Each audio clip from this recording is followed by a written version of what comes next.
Kali ini kita akan membahas beberapa faktor mengenai parabola yang kurang luber sinyal. Ya, jadi yang pertama-tama adalah faktor LMB. Ini di LMB-nya teman-teman saya sudah siapkan. LMB seperti ini jika kurang dalam hal penerimaan sinyal. Salah satu contoh misalnya SCTV, sinyalnya minimal ya teman-teman, minimal 60%.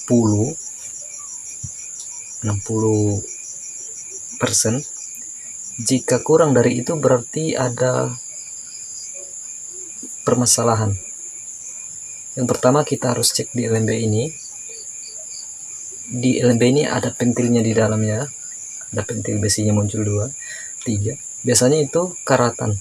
Karena itu teman-teman perlu mengeceknya apakah sudah karat atau belum. Jika karat, perlu kita bersihkan menggunakan sikat gigi dan minyak tanah.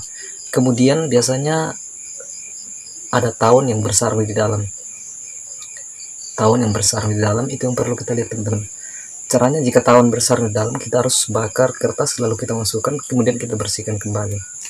Ya, itu salah satu faktor. Yang kedua adalah mungkin jaringnya atau parabolanya yang mungkin lengkungannya atau jarinya yang kurang begitu rapi. Bahkan di pinggirnya itu mungkin lingkarannya sudah tidak terlalu melingkar bagus ya. Jadi teman-teman perlu mengurutnya atau memperbaikinya kembali. Ya, jadi pengalaman seperti itu yang kita dapat di lapangan. LMB yang disarangi oleh tawon sudah beberapa kali saya temukan. Nah, supaya menjadi pengalaman buat teman-teman di lapangan agar tidak capek-capek setelnya, lebih baik perhatikan semua dulu, teliti dulu, baru setel parabolanya. Kemudian teman-teman juga harus perhatikan jika ada pohon yang menutup atau menghalang arah sinyal. Nah, inilah fungsinya kita menggunakan sat finder untuk mengetahui arah sinyal apakah kena pas di pohon atau tidak. Nah, teman-teman harus download aplikasinya jika teman-teman mau tahu arah dan untuk bisa menghindar dari pohon yang menghalangi sinyal ya. Nah, itu teman-teman, ada sudah tiga yang saya sebutkan. Kemudian yang keempat adalah kabel LMB. Kabel parabola ini biasanya berbentuk serabut.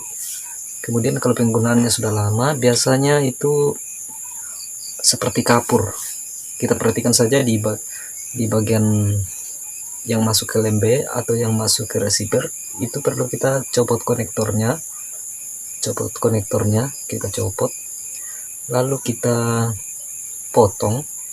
Jika dia sudah menjadi kapur atau berubah menjadi sat kapur, sebaiknya teman-teman potong agak memanjang, dan perhatikan jika masih seperti kapur sebaiknya diganti saja kabelnya ya.